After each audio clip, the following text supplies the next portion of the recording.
প্রিয় দর্শক, আসসালামু আলাইকুম। অনেকদিন পর আপনাদের জন্য একটি ভিডিও আপলোড করছি। আমি অসুস্থ ছিলাম, তাই করতে পারিনি। তো এই জাহাজটার খুব পাশে দেখেছিলাম, যার জন্য ভিডিও করছি। জাহাজটা খুব পাশে দেখেছি, তাই ভিডিও করেছি আপনাদের জন্য। দেখুন, মার্কসের একটি জাহাজ, বিশাল বড়, 193 মিটার জাহাজটি দৈর্ঘ্য।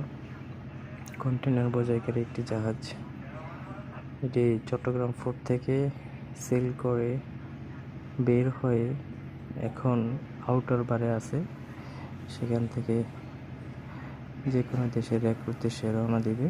তো আমি আপনাদেরকে দেখাচ্ছি, আপনারা যদি আমার পাশে আমাকে সাপোর্ট করেন, আমার ভিডিওগুলো দেখেন, তাহলে আমি আপনাদেরকে পরবর্তী সুন্দর সুন্দর ভিডিও উপহার দিতে পারবো। তো আপনাদের সাহায্য ছাড়া আমি এগোতে পারবো না।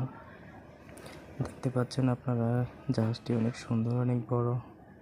ডিউটি থাকা অবস্থায় ভিডিও করাটাও একটু কঠিন, টাফ।